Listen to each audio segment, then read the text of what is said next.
Deep in the jungle of modern-day Honduras, among the ruins of the Mayan city of Copan, there's this single, solitary block of stone. It's called Altar L. Now, it was supposed to be a grand monument to a king's power. Instead, it became a monument to something way more interesting, the exact moment an entire civilization just lost its faith. See, if you look at one side of the altar, it's incredible. It's exquisitely carved, showing a new king's coronation in perfect detail. But then as you move around the stone, the work just stops, mid-carving. It's like the sculptor put down his chisel for lunch one day and just never came back. And that's what's so wild. This one stone captures the precise moment a society's belief in its leaders completely shattered. So that's the big mystery we're going to unravel. Why would they just abandon their king's final monument? This wasn't some slow, gradual decline. This was an abrupt, full stop. To figure out why that chisel was dropped, we have to dig in and see what was really going on in Copan right at that moment. Okay, so to solve this, first you have to understand the world of Copan when it was at its absolute peak. For hundreds of years, this place was a powerhouse, a thriving city-state, all built on a single, sacred promise between the rulers and the people they ruled. By the year 800, this pretty narrow valley was packed with up to 30,000 people. I mean, it was a real metropolis. They even call it the Athens of the Maya because its art and science were so advanced. It controlled major trade routes, had these magnificent temples, and even the biggest ball court in the entire Mayan world. For the people who lived there, Copan was the center of the universe. And at the very top of this world, you had the Kuhul Aja, the Holy Lord. Now, this wasn't just a king or an emperor in the way we think of them. He was seen as a literal divine being, the living connection between humanity and the gods. And his power rested on a really simple contract. The people would serve him, build his temples, and pay tribute. In return, his sacred rituals would make sure the sun rose, the rains came, and the corn grew. He promised prosperity. But here's the thing. As the city got bigger and more successful, that very foundation started to crack. The promise that held Copan together for centuries was about to be put to the ultimate test, not by some invading army, but by the city's own incredible success.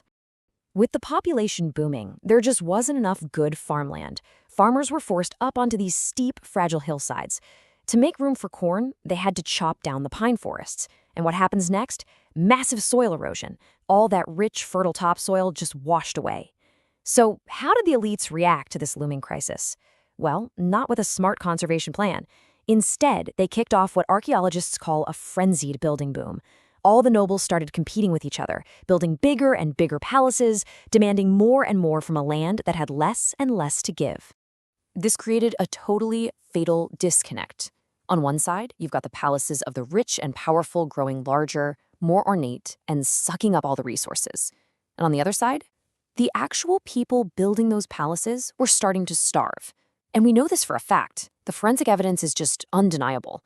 Archaeologists have found that the skeletons of the common people from this time show they were literally shrinking in height because of severe malnutrition. Yeah, we don't have to imagine this suffering. We don't have to guess. The proof was left behind, written directly into the bones of the people who lived and died through this. I mean, the skeletal remains from this final period are just damning. They show bones that are porous and weak from terrible nutrition, a condition that was so widespread it even affected some of the lower-ranking nobles. You can see it in their teeth, too. They're marked with these stress lines, which are physical scars from recurring periods of famine. The people were literally wasting away while their temples just kept getting taller. Remember that sacred promise from the God King? Ancient Mayan texts describe his duty to bring the sun on the palm of your hand, to guarantee prosperity through his special connection to the gods. But the droughts were getting worse. The crops were failing. Children were starving. The king was doing his rituals, but nothing was working. And just like that, this social contract, the bedrock of their entire society, was broken. The people had held up their end of the bargain, they built the temples, they paid tribute. But the king had failed to deliver. And in the eyes of his starving subjects, the God King had just been exposed. The Holy Lord wasn't so holy anymore. Okay, so now that we have all this evidence, the environmental collapse, the starving people, the broken promise, let's go back to our central mystery. Let's go back to that unfinished stone, because now we can finally understand what it means. So in the year 822 AD, a new king named Ukit Took takes the throne. right in the middle of all this chaos. He commissions Altar El as this desperate piece of propaganda. It was meant to be a show of strength, a way to say, hey everyone, everything's fine, the dynasty is still strong. But here's the brutal reality. King Ukit Took couldn't even command enough authority to get a single block of stone finished. The sculptor didn't stop because of some invasion or a big earthquake. He stopped because the king's authority had completely evaporated.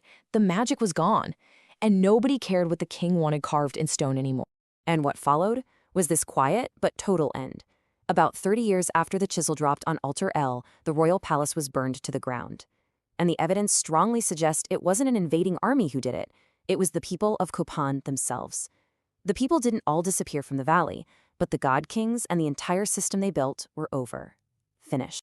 You know, that unfinished stone in Copan isn't just some dusty old relic. It's a timeless warning.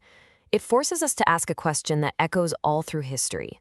When that fundamental promise between a government and the people it governs is broken, how long can that authority really last before its own people just quietly put down their tools and walk away?